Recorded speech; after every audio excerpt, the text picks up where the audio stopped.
Good afternoon, everyone, and thank you so much for joining me on hashtag No Limits. Hashtag No Limits is about people whose society has placed limits upon, but who have busted through those limits.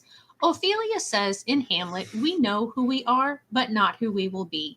And I believe that to be 100% true, and that there is no better example of that than the caterpillar turning into the butterfly. The caterpillar literally dissolves into its cells and then reforms into the butterfly. And as all of that is not challenging enough, it then has to struggle in order for the strength in its wings to be able to fly once it gets out of the cocoon. None of that can be easy, but neither is busting through the limits that society places upon a person. And today I'm excited to bring you my guest, Ann Micheal. Ann is a fellow Master IEP Coach like myself, and that is how we were able to connect with one another. But she has a very interesting story, and she's going to share that with you. While she's doing that, I will be popping up. Actually, it's already there. I forgot to take it down before we started. Her website and her Facebook page are already pulled up, but I will talk about those a little bit later on and give the actual addresses for those of you who are just listening on this as a in the podcast form. So, Ann, enough babbling from me. Welcome. Thank you for joining me. How are you today?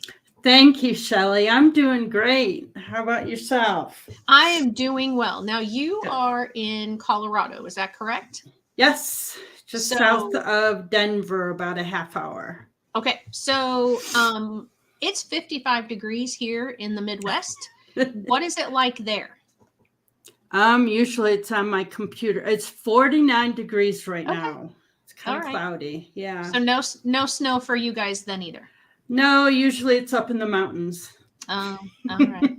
We had some flurries a couple of days ago, but we really have not gotten the snow, which is disappointing to me. But it is what it is. So that's not what this podcast is about. So let's find out. And tell us about your family. Well, we are actually, my husband is a retired military, and we came to Colorado from Japan. We were spread out all over. We actually met in Panama, and we recently celebrated our 30th wedding anniversary. Okay, time out. You said your husband is retired military. What were you doing in Panama? Well, actually, I have 12 years in the military. We were both Air Force. Okay. Well, thank you both for your service. Thank you. And we met there and flew home and got married a couple of years later, and that's the story. All right. Over the years, we've ended up with 4 kids. They're all now in their 20s. The oldest is actually 29, and he is getting married this summer. Oh, fantastic. Exciting stuff. A lot of exciting things happening this year. Well, talking about my 4 kids, we had 2, a boy and a girl, the perfect family, right? And now we doubled our pleasure and ended up having twins after that. My husband's a twin and my granddad's a twin. Okay. But since I was beyond 30, they blamed it on me for some reason. I don't know. Okay. But not heard of that before, I don't know. Okay. They do that, I guess. I don't know. It's always mom's fault. Whatever it is, it's mom's fault. We all know that. No matter. Yeah. Over the years, I have been... I first started teaching in a preschool in Japan, and the teacher I worked with, the way she taught, I just loved her way of getting the kids' attention, because the kids were all special needs. It was a preschool for kids with disabilities through the Dodge School. And Dodge, just for anybody who doesn't know, stands for Department of Defense Dependent Schools. Yes, thank you. So she was teaching on the base where they were living. Yes, yep. So that made me go back to school and become a special educator myself. So when we came back to the States here in Colorado, I finished up my student teaching and became a special ed teacher. That lasted for about 5 years. And then as my kids were growing, the younger two were now going into middle school, and one of them ended up struggling emotionally. She couldn't keep herself safe, and things like that. So we decided that it would be me that stayed home and to keep her safe and drive her to appointments and things like that. She ended up not being able to attend public school. She was in a residential setting for most of her middle school years and into high school. When she returned home, I never did go back to the public school setting teacher atmosphere. So I've been home 10 years now. Okay. And as she grew, she was able to, do her therapy, get on medication, on an IEP. So I was kind of on both sides of the table, as you would say, as a teacher and as a parent. And then I chose to stay home, but financially, I needed to do something. So I started tutoring at the library after my husband got home from work. I would go after the kids got home from school. I would go to the library and tutor, maybe one or two kids every night. And that still wasn't doing, what we needed financially. So I found someone that was tutoring online. So I kind of played with that. And I've been tutoring online since 2017, even before COVID.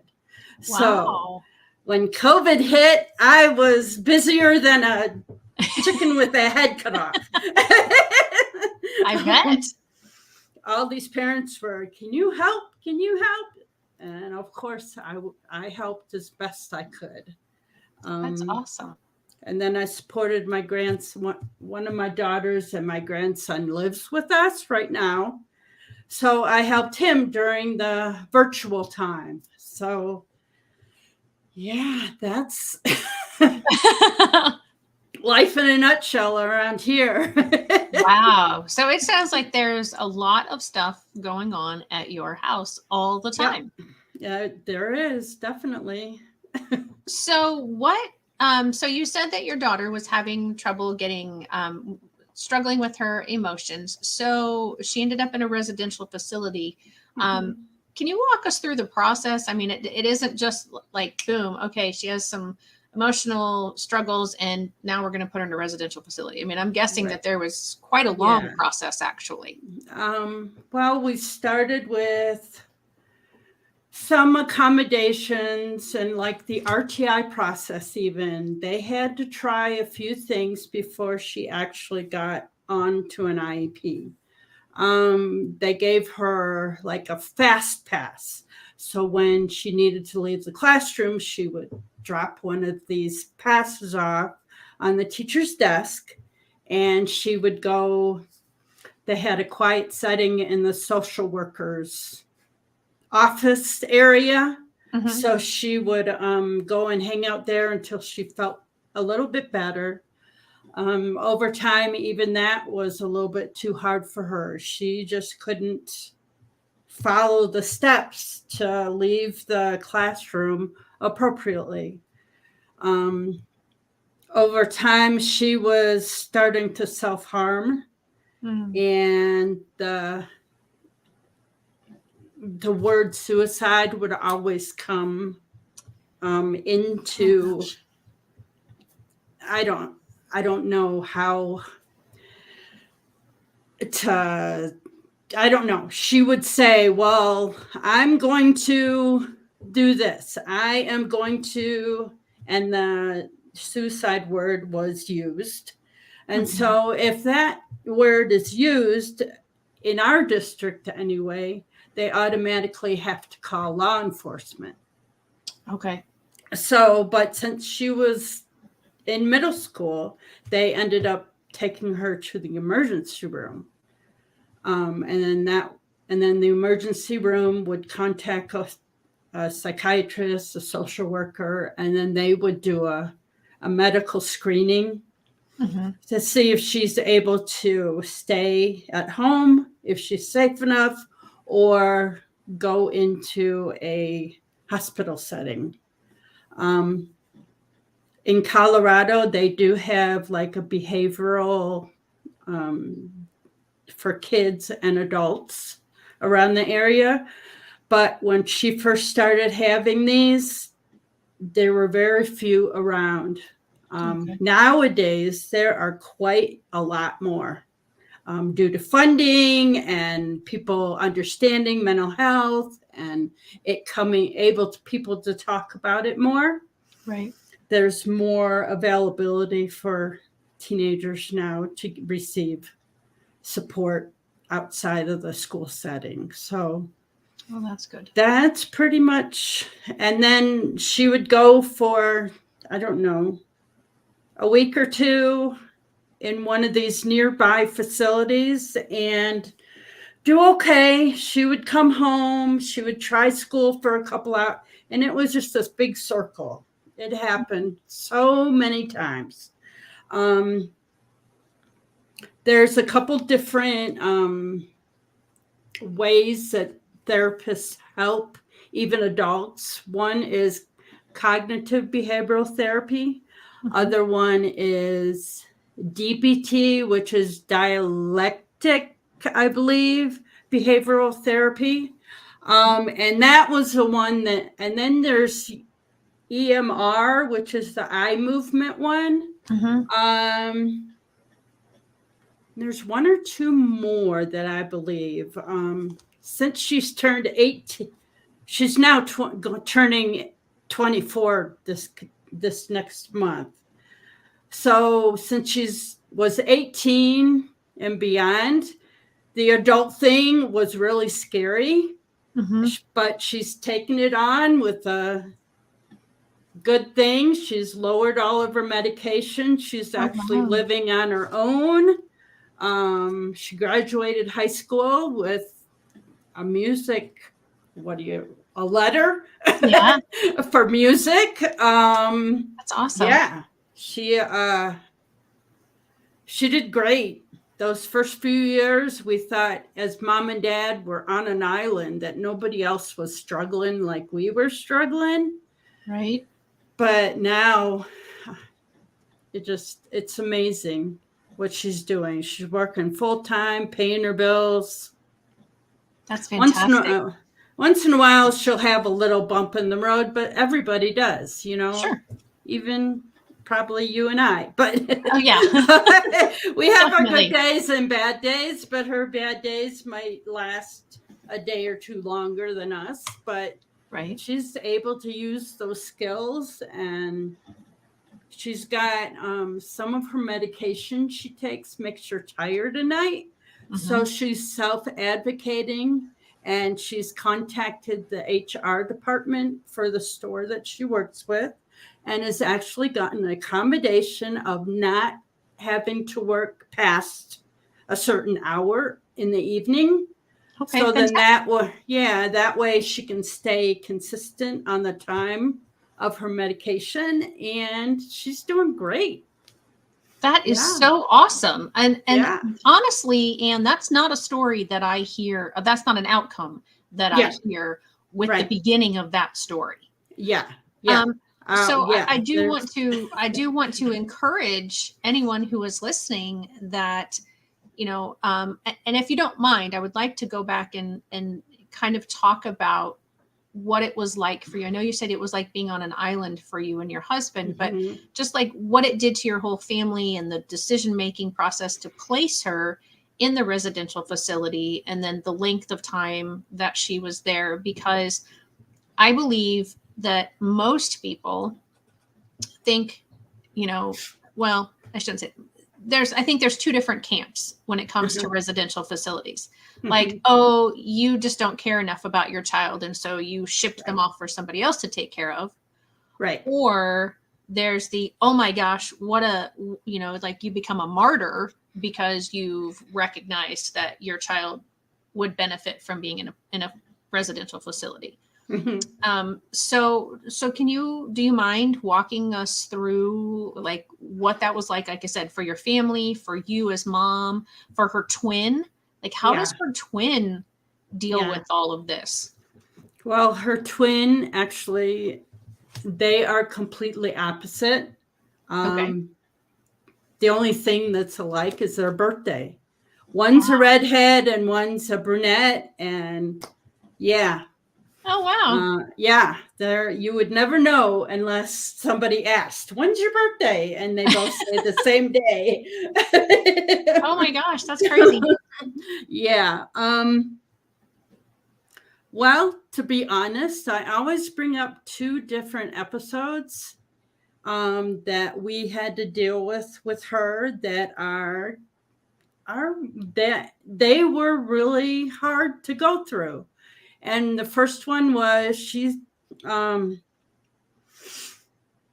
she knew where my sewing materials were. Okay. She actually enjoyed the church groups.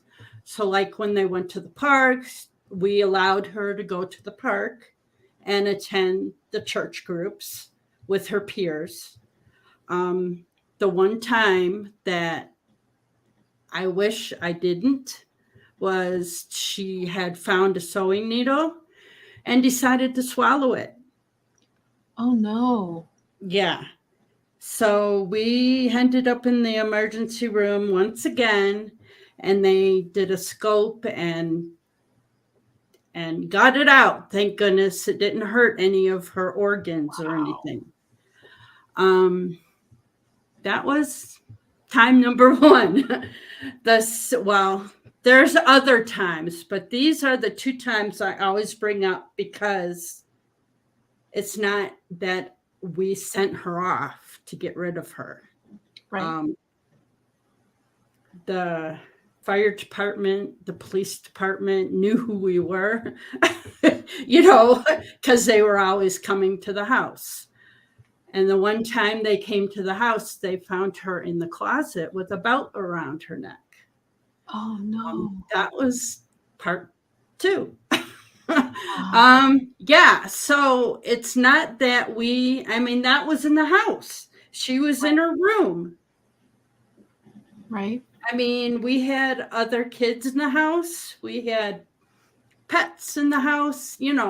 We were a normal family, except we were dealing with someone with mental health issues.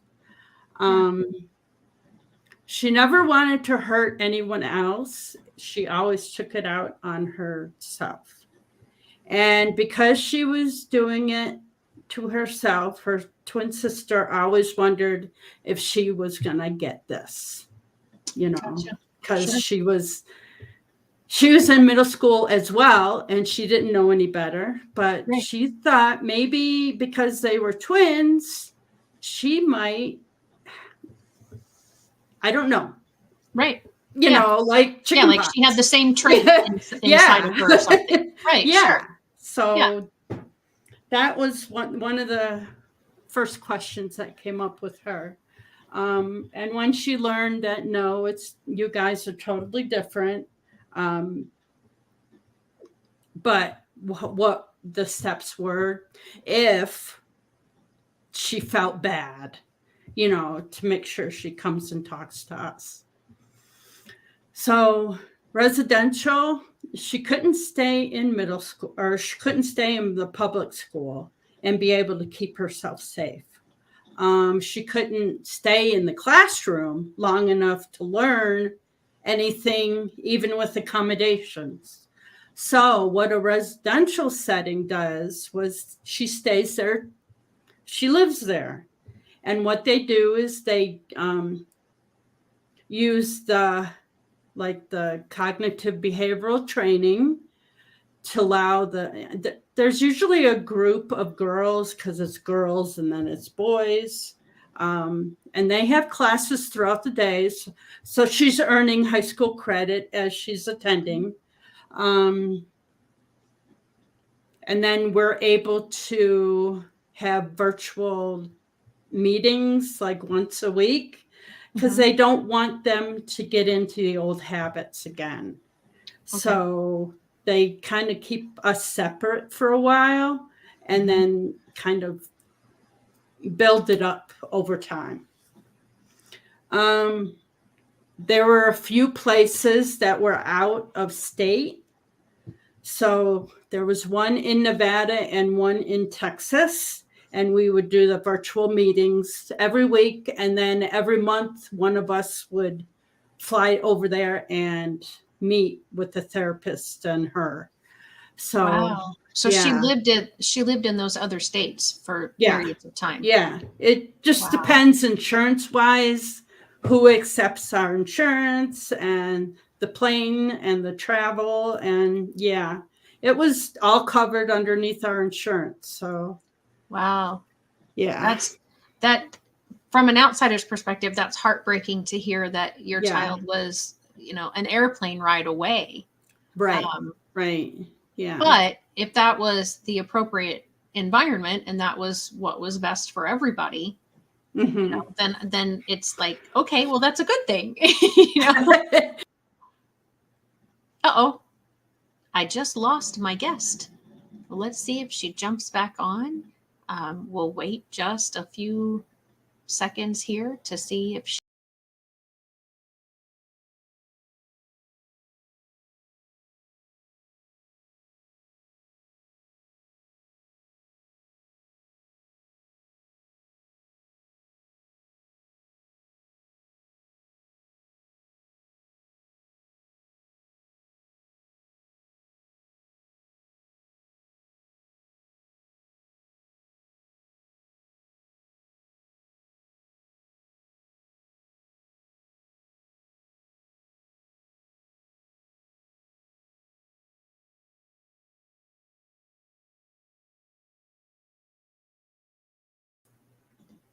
There we are.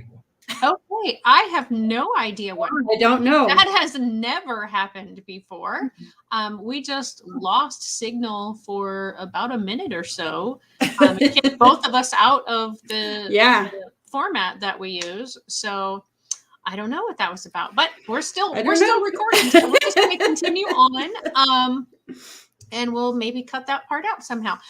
So you were talking about, that she was in a different state and how you would go and visit her once a month, sometimes when that was the case. So how long was she, because you mentioned Texas and I forgot the state you mentioned. Nevada. Oh, that's what I was thinking. So how long was she in those states? Nevada, she was there for, I think, 60 days. Okay. Texas, she was there for much longer. It was centered more for children. She was there much longer. And I know you said, that insurance was a big player in going to these different locations. Was there anything else that caused the moves? Well, it just depends on what I know that there are several eating disorder places. So whatever her major disability or self-harming was happening. So it's just the therapists are focused on what she was struggling with. Gotcha.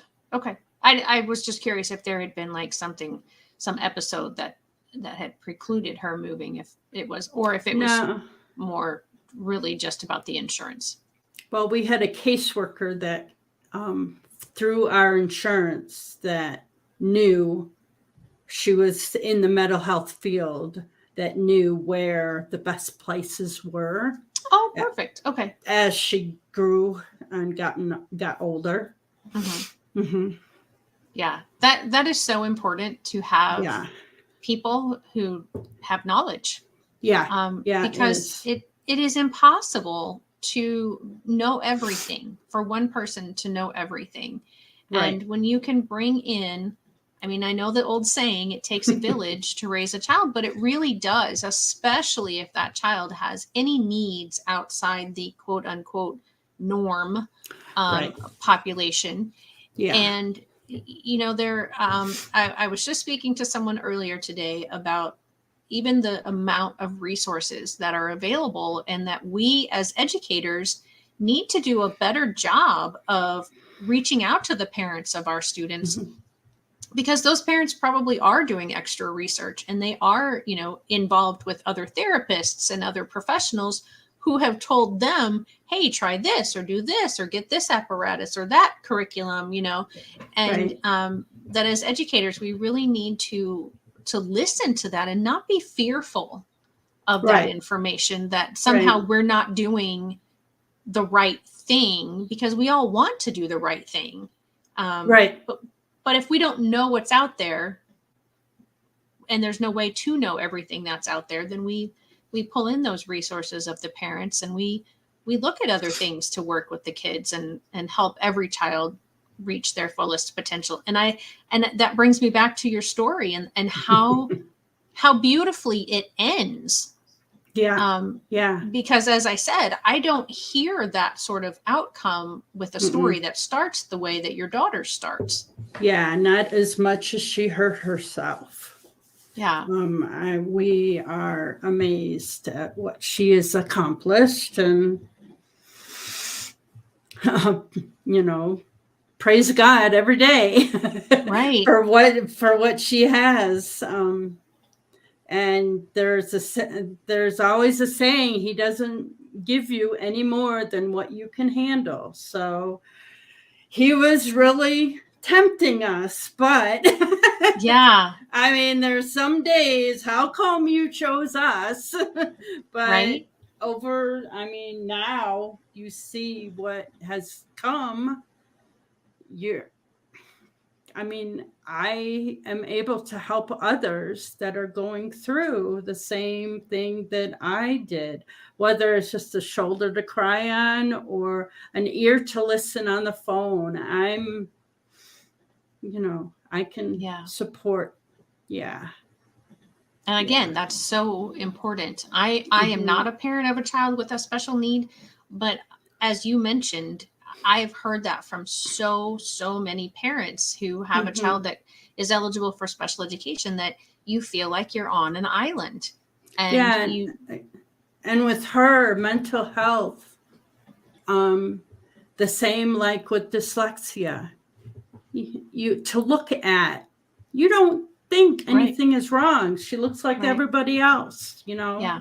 And not that someone with physical disabilities has any other barriers more than she has, but at least you can see that they may need, a door held open or something like that.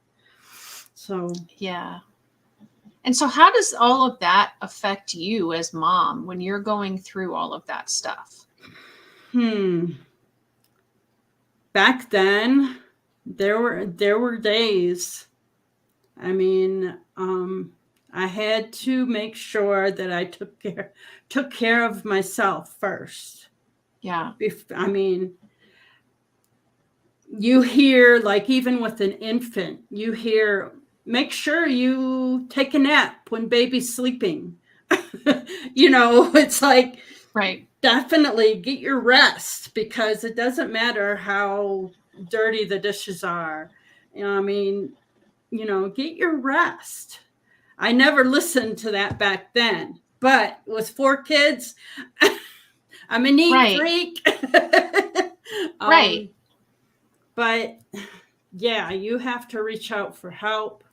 When my husband was TDY, well, he would go off base and do whatever his job was, and then come back a couple weeks later. So I learned not to sweat the small stuff over the years. Can you give examples of what you're considering small stuff? Because I think that might help some of the listeners, like, oh yeah, okay, this really in the grand scheme of things is not that big of a deal. Yeah. I mean, I'm a neat freak, but like, well, over the last, I'd say 6 months, we've lost a couple of our dogs. So now we don't have a dog in the house to pick up the little, Yeah. underneath the table, I hate to say. But now that there's mostly just my husband and I left in the house. So I'm able to put my feet up now. But if there's a dirty dish left in the sink, it's okay. Yeah. It's if the laundry's not put in the dryer right after the wash cycle, it's okay. Yeah.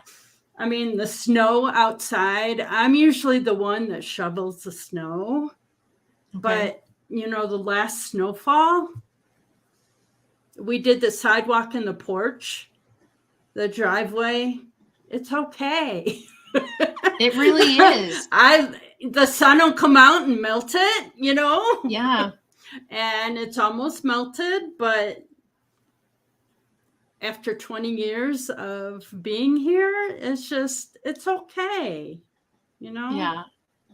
I'm getting to the point. Someone told me, you need to accept that little boy that's knocking on the door with a shovel in his hand. Give him a few bucks, Yeah. and I've given out, well, it's a little more than a few bucks, but Well, yeah.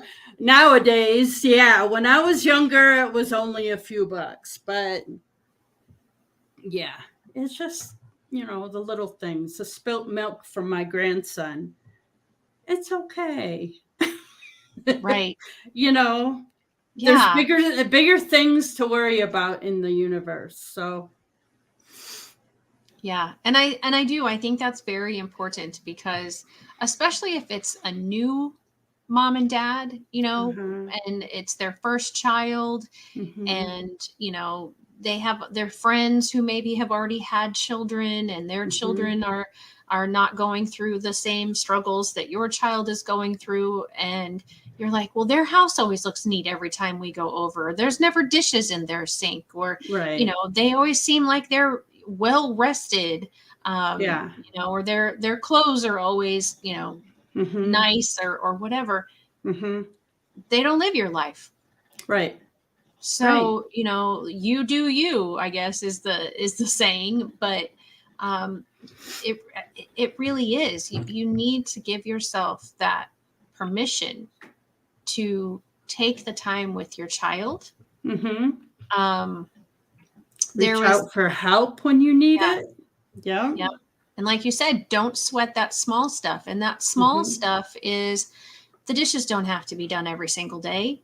Right. The laundry might not need to be folded and put away immediately after it comes out of the dryer.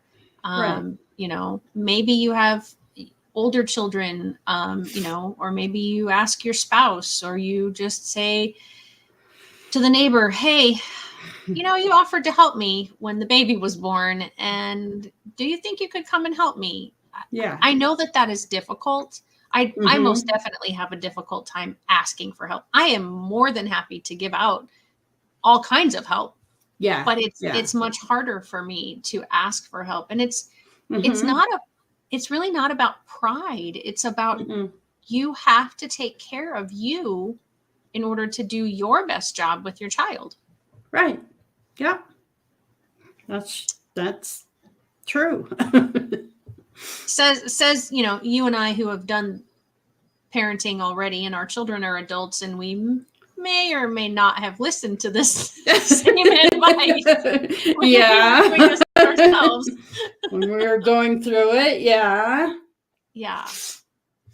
But yeah, if and for those of you who are listening on the podcast, or you're watching this as the video live stream, if you know somebody who has a child with special needs, and what would have been something for you if somebody would have knocked on your door just randomly and said, I'm here to what? Oh my goodness. What would have been the thing that you would have wanted the most, or just thought, wow, that was an incredible amount of help?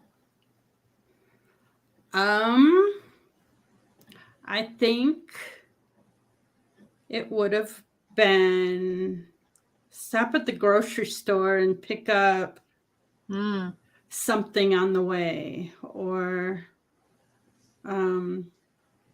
maybe they offered to. I see a lot of meal train things when someone's sick. We don't have to be sick. We're just overwhelmed, maybe a casserole. Yeah. I know my mom, we didn't live in the same area, but she came and picked up the kids and took them out when she was visiting me. Okay. So she picked them up and took them out so I could have a quiet moment. Yeah. Take a shower. Right. I mean, yeah, we chuckle about that, but that is definitely something that new moms, right, especially new moms, it doesn't matter, whether the child has special needs or not. New moms often don't get showers. But even if it's not a new mom, it's a toddler mom, it's if that, depending on the unique needs of the child, the mom may not get a shower for a couple of days. Yeah. Especially if it's a single mom. So yeah, that's a great one. Just asking, hey, do you want me to watch your kids for 20 minutes or a half an hour while you go take a shower? Yeah. An uninterrupted shower. Yeah. Yeah. That's so true. It's all those things. And for those that would be the one offering, I'm sure it would feel awkward the first time you did it. But it would be worth it in the end. I really think that, you would receive tenfold beyond the awkwardness. If you went ahead and asked, or you just, like she said, bring a casserole or drop off some groceries, or, something of that nature. Or military families that are there by themselves, the spouses. Yes. I know there's a couple Master IEP coaches that work with military families, and I've been there as well, being overseas without family and young kids. Just you don't realize, being outside of that setting, how much they need help. Right. And that's another excellent point. And I think sometimes, we think about those families that are overseas and not being with their families or near their families, but we don't, I think, apply that same philosophy when, you're, in Colorado, but maybe your family's in Florida, where it's like, you're still in America. You still have all the, amenities and everything here in Colorado that you might have in Florida, but you still don't have your family. Right. So, and, definitely thinking about that as well. Yeah. Lots of good suggestions there. So do you want to continue to talk about your daughter, or would you like to talk about your online tutoring business, or are you, where would you like to go next? Well, I think we've done a lot of talking with my daughter, even though I love her and could go on and on. I'll put a blurb out there with my business. Yes, please. And like I mentioned before, I've been home for the last, 10 years now, come November, tutoring. And right now I tutor just reading. And I've been certified in the Orton Gillingham for dyslexia. So if anybody that's out there that needs a tutor for someone struggling with dyslexia, they do. I work with kids that have dyslexia, that have ADHD. I have my little tricks of the trade that can help on the computer. It's not like COVID where a teacher and 30 kids are on the computer. I'm one-on-one. So Okay. I'm right there with the students. So nothing to be afraid of. And I Okay. do offer free assessments, and that's my website. I've been tweaking and updating it recently. So Looks really nice. I like the colors. thank you. Yeah, so, and then I have the IEP coaching as well. And anyone that has a struggling reader that struggles with like accommodations within the classroom setting, I can help tweak those so your child can be successful. It's not one across the board. It's they're Right. individualized, Right, exactly. So everybody can be different. There are some of them could be the same, the extra time and Sure. and better seating and those kind of things. But depending on how severe that child with the dyslexia is, there's different things that I can add in there. So, Okay. or help. Yeah. So is there any tab that you want me to pull up specifically, or did you cover everything? I kind of covered. Okay. I mean, that's what it looks like. So, Right. And it is Castle Rock Online Reading Tutor. Yeah, that's the website. Yeah. So Castle is CASTLE ROCK Online Reading Tutor.com. And I presume if they, for those who are listening, this will make it into the show notes eventually. But if they just typed in Ann Micheal, they would probably be directed to your website as well. Yes. Okay. Yes. Perfect. All right. That or my YouTube channel, one or the other. Oh, I didn't realize you had a YouTube channel. I have your Facebook here, but I didn't have a YouTube pulled up for you. Yeah. So is that also called Castle Rock? It's Ann Micheal Online Reading Tutor, actually. Okay. They just, They just did an update where you could get your own little tag thing. Yeah, I'm still working on that. I don't have mine done yet. Yeah. Yeah, I didn't have enough subscribers until recently. And so now that I have enough subscribers, then I know. That's okay. Everybody's got their thing, and that's yeah. So. And it took me a while too. So yeah, absolutely. All right. Well, Ann, I always try to remember to ask my guests at the end, or close to the end, if you've gotten to say everything you wanted to say, if you have any final words or encouragement or advice. Just if someone told me way back when, you're not on an island, there's always someone else out there struggling, and just reach out for help. Yeah. Just don't sweat the small stuff. Right. Two big pieces of great advice. Figure out what is the small stuff and then don't sweat it. Yeah, because everybody's small stuff is different. Right. Right. Yeah, it absolutely is. And and then reach out for help.